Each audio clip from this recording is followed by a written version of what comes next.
అందరికీ కూడా ప్రభువైన యేసుక్రీస్తు నామములో వందనాలు తెలియజేస్తున్నాను. అది కొంచెం అటు జరపండి.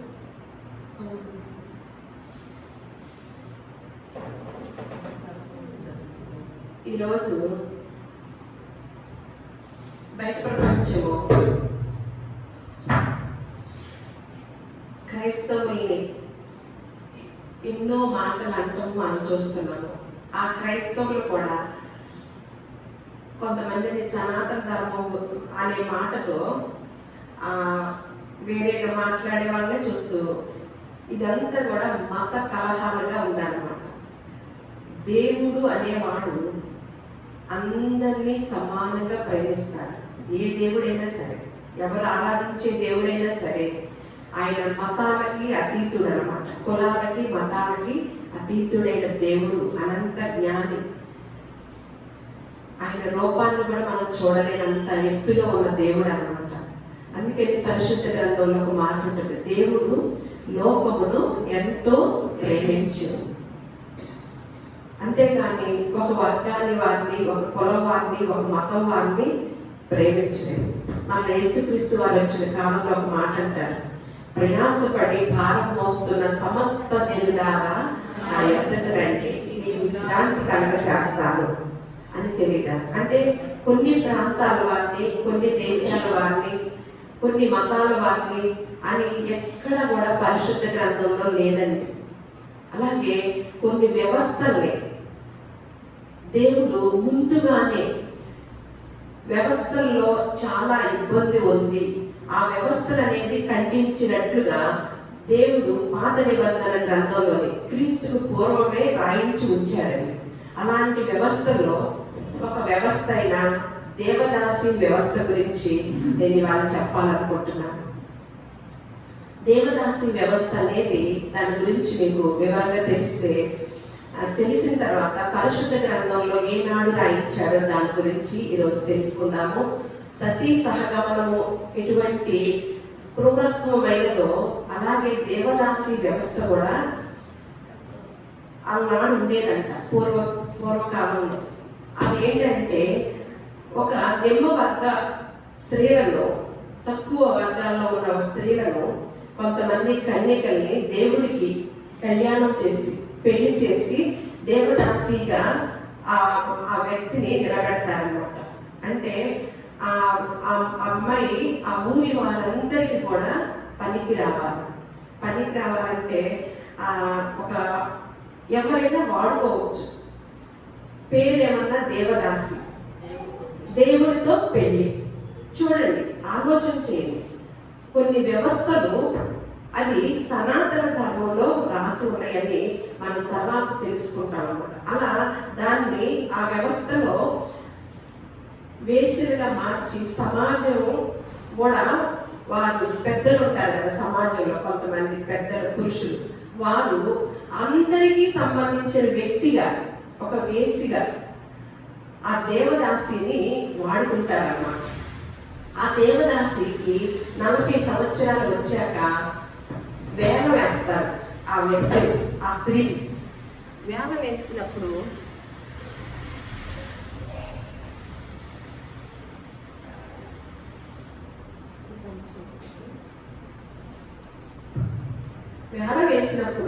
ఎవరైతే ఆ వేలంలో ఆ స్త్రీని కొనుక్కుంటారో, అంటే 40 సంవత్సరాలు, అంటే చిన్న ఒక కన్యకగా ఉన్నప్పుడు దేవదాసిగా ఒక వర్గానికి చెందిన వారిని దేవదాసిగా పరిగణించేసి దేవుడితో పెళ్లి చేసేస్తారు. ఆ గుడిలో వదిలేస్తారు అన్నమాట.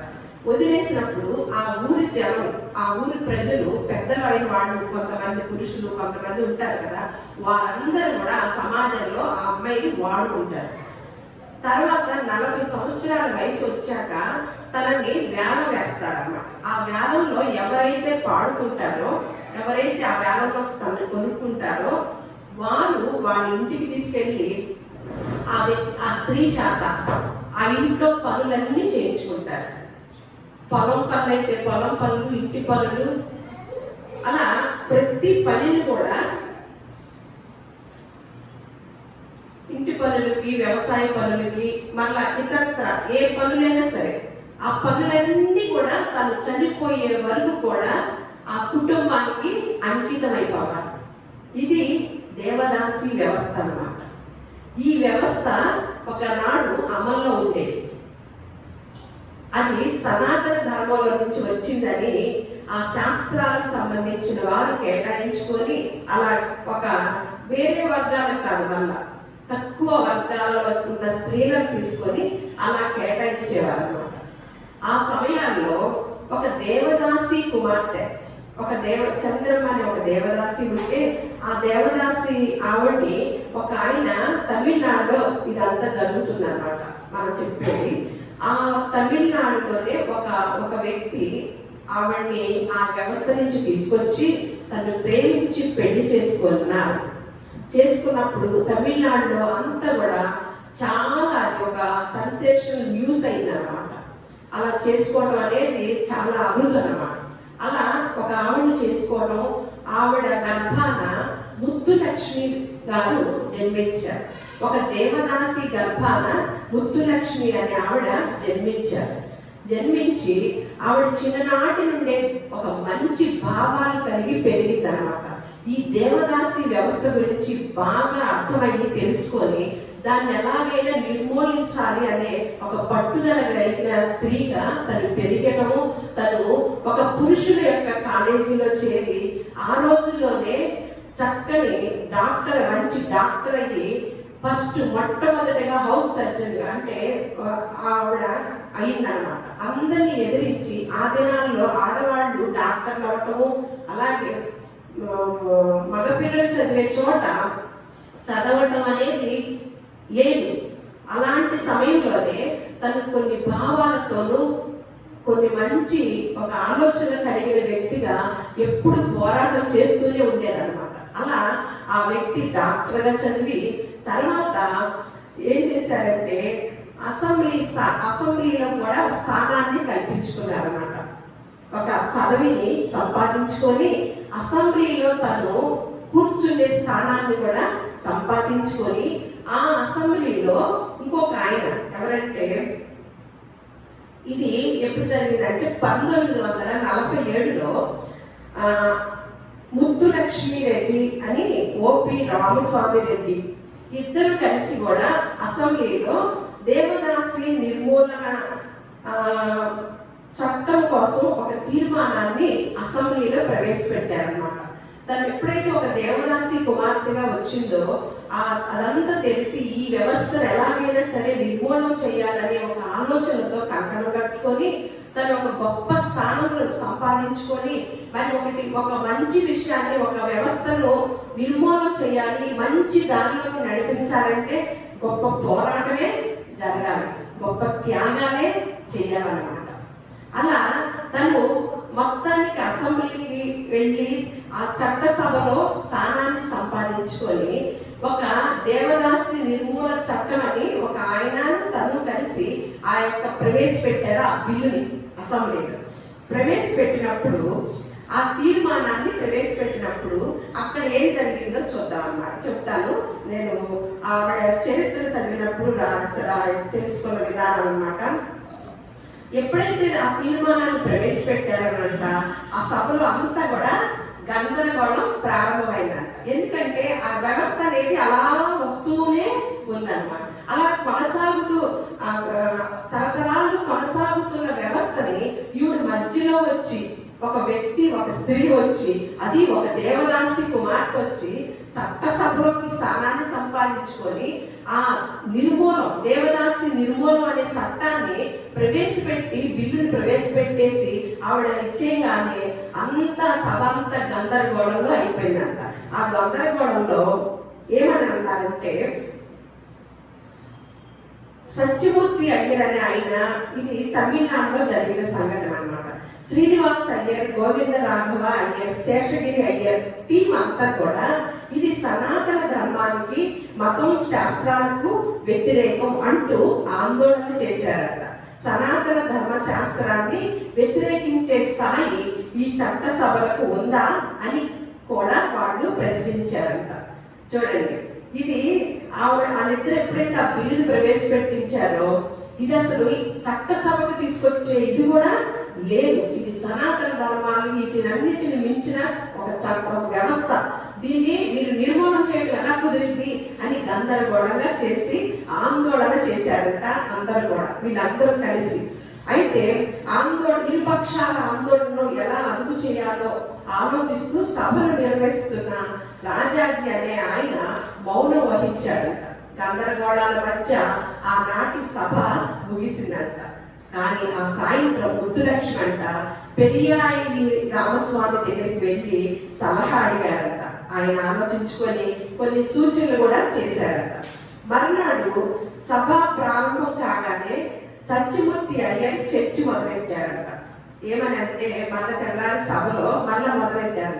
దేవదాసీలు అంటే సనాతన ధర్మ ప్రకారం శాస్త్రయుక్తంగా ఎవరైతే వ్యతిరేకించారో వాళ్ళు వివరిస్తున్నారన్నమాట. దేవదాసి అంటే ఏంటో తెలుసు అసలు మీకు, ఎలాంటి గొప్పదో తెలుసా ఈ వ్యవస్థ అని వాళ్ళు చెప్తున్నారట. మీరు వినండి, ఎంత ఆలోచనగా ఉందో అంటే మనకు ఆశ్చర్యాన్ని కూడా. ఏమన్నాడంటే దేవదాసీలు అంటే సనాతన ధర్మ ప్రకారము శాస్త్రయుక్తంగా దేవాలయాల్లో ఏర్పాటు చేయబడ్డ పరిచారకులంట. వారు నేరుగా దైవ సేవకులు అన్నమాట. వారు చేసే పవిత్ర కార్యాలను బట్టి వారు భగవంతుని కృపకు పాత్రులవుతారు, వారికి భోగ భాగ్యాలు లభిస్తాయి అంటూ సుదీర్ఘ ప్రసంగం చేశారంట. అందులో ఒక ఆయన, మనకు ఒక ఆలోచన అర్థమవుతుందా? వీళ్ళు ఒక నిమ్మ వర్గానికి సంబంధించిన స్త్రీలను, ఒక వర్గానికి సంబంధించిన స్త్రీలను ఇలా కేటాయించి వీళ్ళంట దైవ పరిచారకులంట, వీళ్ళు దైవ కటాక్షం పొందుకుంటారంట, సుఖభోగాలతో వర్ధిల్లుతారంట, వీళ్ళు దేవునితో సంబంధులై ఉంటారంట అని చెప్తున్నప్పుడు ఏ వ్యక్తులు వారి కుటుంబంలో ఉన్న స్త్రీలను పంపిస్తారండి? ఇది సనాతన ధర్మంలో ఉన్న విషయం అని ఆయన సుదీర్ఘ ప్రసంగం చేశారంట. చేసినప్పుడు మిగతా వారైతే ఆయన బాణీలోనే మాట్లాడారంట. మిగతా వారు కొంతమంది ఏకీభవించారంట. అప్పుడు ముద్దులక్ష్మి గారు లేచి నిలబడి ఇప్పుడు ఆవిడ మాట్లాడుతున్నారంట. అయ్యర్ గారు చెప్పిన శాస్త్ర విషయాలన్నిటిలోనూ నేను ఏకీభవిస్తున్నాను. ఇన్ని వందల సంవత్సరాల నుండి మేము చేస్తూ వచ్చిన సేవలకు మాకు అందిన దైవ కృప చాలు, అందుకున్న భోగభాగ్యాలు కూడా మాకు సరిపోయాయి. దేవదాసి వృత్తి చేయటం వల్ల దేవుడు ఆశీస్సులు లభిస్తాయని నమ్మేవారు, సనాతన ధర్మాన్ని గౌరవించాలని అనుకునేవారు నిరభ్యంతరంగా వారి ఇంటి ఆడవాళ్లను స్వచ్ఛందంగానే దేవదాసీలుగా మార్చుకోవచ్చు. మాకు ఎటువంటి అభ్యంతరము లేదు. అయితే మా నిమ్మ వర్గాల మహిళలంతా ఈ వృత్తిని తిరస్కరిస్తున్నాం అని చెప్పి ముగించిందంట. చూడండి ఎంత బాగా చెప్పిందో తెలుసారండి. ఇదంతా కూడా కొన్ని వ్యవస్థలు అప్పుడు ఎంతో ఇబ్బందికరంగా ఉండేవి. మరి సతీ సహగమనం ఏంటి, దేవదాసి ఏంటి, అలాగే చిన్న పిల్లలకు పెళ్లిళ్ళు చేయటము, అలాంటివన్నీ కూడా ఇదివరకు రోజుల్లో జరిగినప్పుడు వాటిని అన్నిటిని కూడా ఆ వ్యవస్థల్ని నిర్మూలన చేసి ఇప్పుడు మనం ఇలా ఉన్నామంటే ఎంతో మంది పోరాటాలండి, త్యాగాలు. వాటన్నిటి ఫలితమే మనం ఇలా ఈ రోజుకి ఇంత చక్కగా ఉండటానికి, ఆ వ్యవస్థ నుంచి బయటికి రావడానికి కూడా దేవుడు అవకాశం ఇచ్చాడు. కానీ చూడండి అని సనాతన ధర్మం గురించి మహా ఉపన్యాసాలు ఇచ్చిన వారి నోళ్ళంట ఈ మాటలు వినేసరికి మూతపడ్డాయంట. దొంగకు తేలిపుట్టినట్లుగా కిక్కులు మనకుండగా ఉన్నారు. అప్పుడు అసెంబ్లీ దేవదాసి నిర్మూలన చట్టాన్ని ఆమోదించిందంట. ఆ తర్వాత వివిధ రూపాల్లో ఉన్న దేవదాసి వ్యవస్థ రద్దయిపోయిందంట. దేవదాసి వ్యవస్థ ఒక్కో ప్రాంతంలో ఒక్కొక్క పేరుతో పిలువబడేది. అవన్నీ దేవదాసి నిర్మూలన చట్టంతో రద్దయిపోయారంట. ఈ పోరాటం లక్ష్మీరెడ్డి గారు చేసి ఎంతగానో ఈ వ్యవస్థనిచ్చి నిర్మూలన జరిగిందన్నమాట. కానీ ఈ వ్యవస్థని దేవుడు పరిశుద్ధాత్మ ప్రేరేపణతో పరిశుద్ధ గ్రంథంలో క్రీస్తుకు పూర్వమే ద్వితీయోపదేశ కాండంలో రాయించారన్నమాట. ఈ మాటలు దేవుడు పరిశుద్ధ గ్రంథంలో క్రీస్తుకు పూర్వమే ద్వితీయోపదేశ కాండం అంటే ఆది కాండము, నిర్గమాకాండము, సంఖ్యాకాండము, లేవి కాండము, ద్వితీయోపదేశ కాండం అని ఉంటది కదా. ఈ 4 కాండాలు చెప్పాక మరి ఒక్కసారి చెప్తున్నాను అని చెప్పేదే ద్వితీయోపదేశ కాండం అన్నమాట. ఈ కాండాలన్నీ మోషే గారి ద్వారా దేవుడు రాయించి కొన్ని చట్టాలని, కొన్ని విధుల్ని తెలియచేశాడు సమాజానికి. ఆ తెలిసిన చట్టాల్లోనే ద్వితీయోపదేశ కాండం 23వ అధ్యాయం 17వ వచనంలో మీరు చూస్తే, ఇశ్రాయేలు కుమార్తెలలో ఎవరియో వేసిగా ఉండకూడదు. అంటే దాని పక్కన ఒకటేసి కింద దేవదాసిగా, అంటే ఎవరు కూడా కుమార్తెలలో ఎవరి కూడా దేవదాసిగా ఉండకూడదు అని ఎప్పుడు రాశాడండి దేవుడు? ఎప్పుడు రాయించాడండి? మరి ముద్దులక్ష్మి గారు పోరాడి మరి తెలియచేస్తేనే, ఆ వ్యవస్థను నిర్మూలన చేస్తేనే క్రైస్తవ ప్రపంచానికి తెలిసింది, అలాగే హైందవ ప్రపంచానికి తెలిసిందన్నమాట. మరి ఇది ఎప్పుడో ఈ వ్యవస్థని నిర్మూలన చేయాలి, అసలు ఉండకూడదు, ఇది దేవుడికి ఇష్టం లేని ప్రక్రియ అని మరి ఏనాడు చెప్పాడండి దేవుడు? ఇదేమన్నా మత గ్రంథమా? నేను ముందే చెప్పాను, దేవుడు అనేవాడు అందరినీ కూడా ఒకేలాగా ప్రేమిస్తాడనమాట. అందుకని ఆయన నీతిమంతుల మీదను అనీతిమంతుల మీదను సమంగా తమ వర్షాన్నైనా, తమ గాలినైనా, వాతావరణాన్నైనా, ప్రతి దాన్ని కూడా ఇదిగో ఈ వర్గానికి ఎంతవరకే వెళ్ళాలి, ఈ వర్గానికి ఎంతవరకే వెళ్ళాలి అని చెప్పాడంటే, మరి దేవుడికి లేని విధి, సృష్టికర్త అయిన దేవుడికి లేని మతాలు, వర్గాలు, కులాలు ఆయన సృష్టించిన మనుషులమైన మనకు ఎందుకు వచ్చినాయండి? ఇప్పుడు వాటి ద్వారానే కదా కొట్టుకోవడం, చావటం అనేది. కొన్ని వ్యవస్థల్ని ఇలా నిర్మూలన అసలు చెయ్యాలి, అసలు ఉండకూడదు అని కరాఖండిగా చెప్పినప్పుడు ఎందుకు తీసుకొచ్చారు? ఎందుకు వేరే గ్రంథాలను రాయించారు? కొంతమంది వరకు ఏమన్నా ఆధిపత్యం పోరా, కొంతమంది అనగతొక్కాలా, అంటరాని వారా, శూద్రులా? ఎవరండి? మనం ఎప్పుడు చెప్తాం, మనం అంత ముందు కూడా ఒక వీడియోలో చెప్పుకున్నాం, మనుషులు వర్గాలుగా ఎలా విభజించబడ్డారు అనేది. ఒక శరీరాన్ని, ఒక మనిషిని నిలబెడితే తలలో నుంచి ఒకళ్ళు, భుజంలో నుంచి ఒకళ్ళు, మధ్యలో నుంచి ఒకళ్ళు, కాళ్ళ నుంచి ఒకళ్ళు, పాదాల నుంచి ఒకళ్ళు అని వివరించారు. నేను ఎప్పుడు నాకు అర్థం కాని ప్రశ్న ఏంటంటే, దేవుడికి పక్షపాతం ఉంటుందా? దేవుడు ఒక వ్యక్తిని కాళ్ళ నుంచి తీసేసి, మధ్యలో నుంచి తీసి, తలలో నుంచి ఒకళ్ళు తీసి ఎలా చేస్తాడా? ఎందుకు జ్ఞానవంతులుగా మాట్లాడలేకపోతున్నారు? అజ్ఞానులుగా ఎందుకు మాట్లాడుతున్నారు?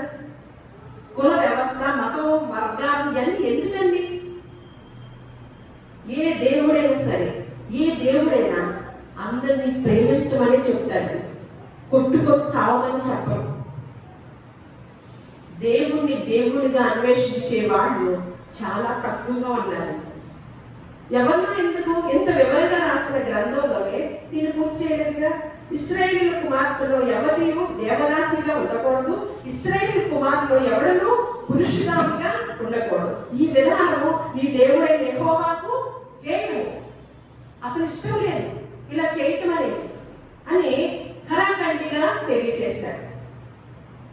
మరి ఎందుకండి కొన్ని చట్టాలని, కొన్ని వ్యవస్థల్ని, కొన్ని విధానాలను తీసుకొచ్చి ఇలాంటివి చేస్తూ ఉంటే దేవుడు అనే వాడిని ఇంత ఇదిగా చూపిస్తూ ఉంటే దేవుడిని కూడా ఇబ్బంది పెడుతున్నారండి. మనుషులు కాదు, దేవుడు ఏమనిపిస్తుంది పైనుండి చూస్తూ మిమ్మల్ని అందరినీ సమానంగా చేశాను. ఈ మధ్య కాలంలో హైదరాబాద్ లో ఒక ప్రయోగం చేశారండి. మనకు ఎప్పుడో తెలిసిన విషయం ఇది, కానీ ఎప్పటికప్పుడు ప్రయోగం చేస్తూనే ఉంటారు. కాబట్టి ఆ ప్రయోగంలో అసలు మానవ జాతి ఎక్కడి నుంచి వచ్చింది అని చూస్తారంటండి. చూస్తే అంతా ఈ మనుషులంతా, ప్రపంచంలోని మనుషులంతా ఒకే తల్లి డిఎన్ఏలో నుంచి వచ్చారని తెలియచేస్తుందండి. నాకు అదే అనిపిస్తుంది. మంచి మంచి జ్ఞానాన్ని సంపాదించుకొని ఎన్నో ప్రయోగాలు చేసి ఎన్నో విషయాలు తెలుసుకుంటున్నప్పుడు, ఎంతో టెక్నాలజీ పెరుగుతున్న సమయాల్లో కాలాల్లో ఇంకా మతాలు, వర్గాలు, కులాలు అని ఈ కొట్టుకోవటము, ఈ మాట్లాడుకోవటము ఇవన్నీ ఎందుకండి? అక్కడ ఏమైనా టెస్ట్ చేస్తే ఒకే డిఎన్ఏలో ఒకే తల్లిలో నుంచి వచ్చామా అంటే ఒకే తల్లిలో నుంచి వచ్చాము అని చెప్పడానికి 8,000 సంవత్సరాలు పట్టిందండి. మరి తండ్రిని కనుక్కోవాలంటే మనకు అది ఏనాడు రాసి పెట్టి ఉంచారండి? ఆది కాండంలోనే రాసి పెట్టి ఉంచారు. ఏమని? అవ్వ జీవము కలిగిన ప్రతివానికి తల్లి. మరి వీళ్ళు టెస్టులో ఏమని తేలిందండి? ఒక తల్లిలో నుంచే వచ్చారు. మరి తండ్రిలో నుంచి ఎప్పుడు తెలుస్తుంది? మరి తండ్రి గురించి వెళ్ళాలంటే చూడండి ఎంతకాలం పట్టిద్దంటారు. తండ్రిని కలుపుకోవాలంటే మళ్ళా అది పాత నిబంధనలోని మాట. అసలు ఏ పరిశోధన చేసినా, ఏ చట్టాన్ని ప్రజల మధ్యకి తీసుకొచ్చిన ఆరోగ్యకరమైన చట్టం ఏదైనా సరే అది వ్యతిరేక చట్టాలుగా కాకుండా, ఇబ్బందికరమైన చట్టాలుగా కాకుండా ఆ చట్టాలన్నీ కూడా పరిశుద్ధ గ్రంథంలో రాయించి ఉన్నాయండి. మళ్ళా పాత నిబంధనలు అలా చెప్పి క్రొత్త నిబంధనకు వచ్చేసరికి అపోస్తుల కార్యములు మనం క్రొత్త నిబంధన అలా మనం ఫాలో అవ్వాల్సింది. మనం క్రైస్తవులమైన మనమందరం కూడా అపోస్తుల కార్యముల నుంచి మిగతా అన్ని కూడా చదువుకోవచ్చు. సువార్తలు యేసుక్రీస్తు వారి యొక్క పరిచర్య, ఆయన చెప్పిన కండిషన్స్, ఆయన చెప్పిన ఆ యొక్క ఆజ్ఞలు ఇవన్నీ ఉంటాయి అన్నమాట. కానీ అపోస్తుల యొక్క పరిచర్యలో ప్రారంభమైంది అన్నమాట. ఆ పరిచర్య ప్రారంభాల్లో నుంచి మనము మన పరిచర్య ముందుకు వెళ్ళడానికి వారిని మాదిరిగా పెట్టుకోవచ్చు. అలాంటి అపోస్తుల కార్యంలోనే 17వ అధ్యాయం 26వ వచనంలో, మరియు యావత్ భూమి మీద కాపురం ఉండటకు ఆయన ఒకరి నుండి ప్రతి జాతి మనుషులను సృష్టించి, వారు ఒకవేళ దేవుని తడవలాడి కనుగొందరేమో అని తను వెతుకు నిమిత్తము నిర్ణయ కాలమును వారి నివాస స్థలం యొక్క పొలిమేరలను ఏర్పరచును. ఆయన మనలో ఎవ్వరికి దూరముగా ఉండువాడు, మనం ఆయన యందు బ్రతుకుచున్నాం. మనలో ఎవ్వరికి, భారతదేశమా, అమెరికానా, యెరూషలేమా, ఇంకొక దేశమా, ఎవ్వరికి కూడా దూరంగా ఉండేవాడు. మనం ఆయనను బట్టి బ్రతుకుచున్నాం. ఏంటంట? ఒకరి నుండి యావత్ భూమి మీద, ఇవి చరిత్రలో నిలిచిన మాటలండి. యావత్ భూమి మీద కాపురం ఉండటానికి వర్గాలు, కులాలు, మతాలుగా కాదు, యావత్ భూమి మీద కాపురం ఉండటానికి ఒకరి నుండి ప్రతి జాతి మనుషులను ఆయన సృష్టించారు.